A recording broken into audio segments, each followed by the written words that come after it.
members, to our first YouTube live video stream.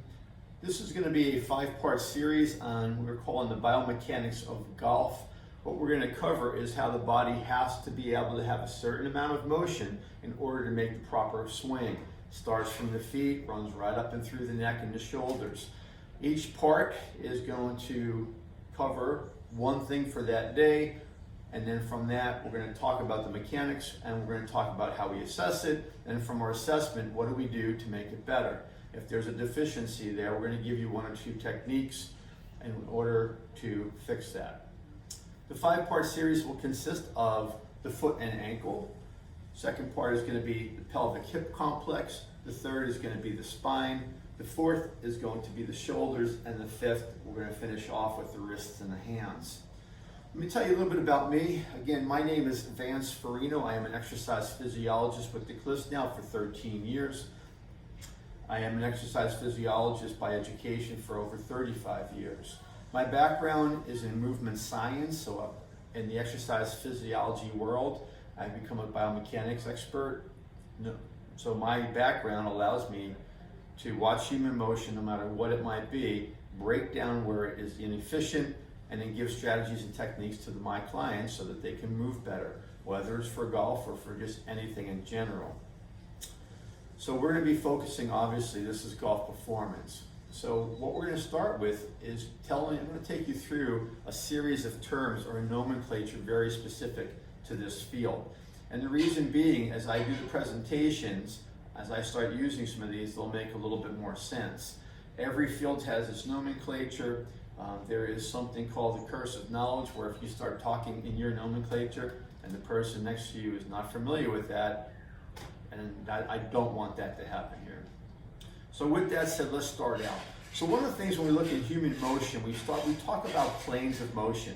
We know that the human body is developed that it can move in a plane this way, which we call the sagittal. This way, we call the frontal or the coronal. And then in this one, we call the transverse. Now, all planes are really, really important, but the most important plane is the transverse plane. Now, not just for golf, but for all things, when power is derived and we're throwing or we're swinging, you'll notice it's always in that rotational plane. You're never going to throw a ball like this or like this. So the ability for the body to rotate is incredibly critical. If you look at muscles and how they insert and come up onto the body, they actually are always on these various angles. Now there are some like the rectus that run straight, but in large part they have various angles to allow them to load and explode, combining all 3 planes, but the big thing being that transverse plane. Unfortunately, the transverse plane, if it's not loaded by design, doesn't get much loaded at all. The sagittal plane can, frontal plane can just by gravity, but the transverse plane has to be thought through. Now, the way the body is designed, what we're going to cover in this class, is if I don't load in any of those 3 planes and the joints that we're going to cover, it'll create other issues. So what we're talking in there is called the kinetic chain. Now, the kinetic chain is basically how the body, the old kid song, how the foot bone connects to the knee bone and so forth. If I create a motion, and on this one, what I'm going to do, I'm going to have you do this with me. Just stand up, and with your feet like that, I want you to take your eyes, and I want you to look as far over your right shoulder as you can. You're going to turn. Watch me first. And as you turn, I want you to look down at your feet. And you're going to notice that your feet moved. The turning, as my head pulled my shoulder, pulled my torso, pulled my legs, and all the way down to my feet. That is called a chain reaction. When my foot hits the ground, my foot's going to go through this dropping phase, which we're going to cover on that first part on foot and ankle, that literally sends motion right up to the base of my neck. So every time my foot hits the ground when I'm walking, I have all these segments moving that load up all the way through my head. So that's your kinetic chain.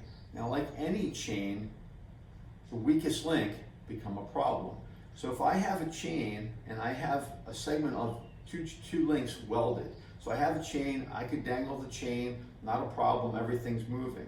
But now if I weld 2 or 3 of those links and I go to wiggle that chain, the welded links can't dissipate any of that force. which means the links that are below or above it are going to have to wiggle more to dissipate that. That will lead to those links wearing down and eventually breaking out. The human body is no different.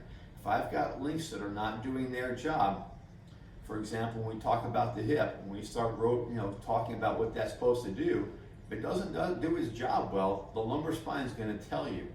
So that's how the body works in this kinetic chain thing. The other thing we want to talk about is range of motion. Now, range of motion is what a joint is designed to do. For example, if I turn to the camera here, if I take my right arm and I lift above my head, the range of motion of my shoulder inflection should be able to get up to pretty much straight over my head, aligned with my ear or better. If I assess somebody and they come here and their arms stop and they have to lean back, that's showing me that they're deficient in that aspect of range of motion, internal, external rotation, and we run that through the whole body. So when we're doing an assessment, we're going to look, how does your body, what range of motion do you have? Now, range of motion, as important as it is, has to be controlled. So for example, I might have all the range of motion that the joint can provide, but I don't have the strength to control that. That's a problem. That's as big a problem as people who don't have enough motion. So we look at, we have motion, we have stability or strength. And our goal is to find that perfect blend. We're going to look for that blend where motion and stability in each joint is designed to do what it could do at the moment it's needed in the plane of motion that it's needed. I might be really good in two of the three planes, but if I'm deficient in the third plane, it can cause a problem. So all the programs and all the exercises are designed to look at this tri-plane, the 3 planes of motion for those joints and what they have to do. Next thing we want to talk about is a concept called gravity, ground reaction, and momentum. Now, gravity obviously is critical. It's what's keeping us here on the planet. But where golf is concerned, that's where your power comes for anything.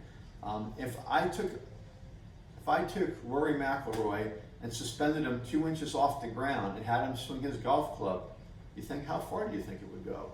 Not very far. Power comes from the ground. As I turn, and again, the camera's not going to allow you to see my feet, but my feet will integrate. I'm here, and I'm pushing down to the ground. So gravity is pushing into me. I'm going to push into the ground. Ground reaction just means that the ground's not a big marshmallow. It's not sinking in. It's going to push back up. So now I have gravity, ground reaction, and then something we call massive momentum, and all that is. Anything that has mass, if it is moving, has momentum. And so now I have my club back, and I'm trying to accelerate that club through, whatever the weight of the club, and even my hands, as I'm throwing that through, I have a certain amount of momentum that I have to have the strength to decelerate. So we talk about accelerating through and then decelerating. And again, this could go into any human motion, even in walk, where I accelerate in, once it creates a load to an explode. So I need to have that mobile stability, or sometimes we refer to it as most stability. It's that nice blend. I have to have it in 3 planes of motion. I have to be able to absorb the forces of gravity, ground reaction, and momentum. And it's blending all those into a properly designed program that allows a golfer to be able to make that nice, big, efficient swing, drive his legs, push off the ground, and then turn through a ball with some level of consistency and with a reduced risk of injury because of the repetitive nature of that. So throughout this series, we're going to start at the feet, and then we're going to look with the foot, what the motion it has to do, how we're going to assess it, a couple techniques for soft tissue, how to mobilize it, how to stretch it, how to integrate strength back in. Now again, this is a limited series. We're not going to get into depth of all the varieties of things that can be done because everybody might be different. If I have somebody with a foot dysfunction here I want to address, might be a little bit different than his. We're going to just give you a couple things to look at, and if you need on any of these things more personalized help, again, you can come see me. Again, all my information is on our website at cliffsliving.com.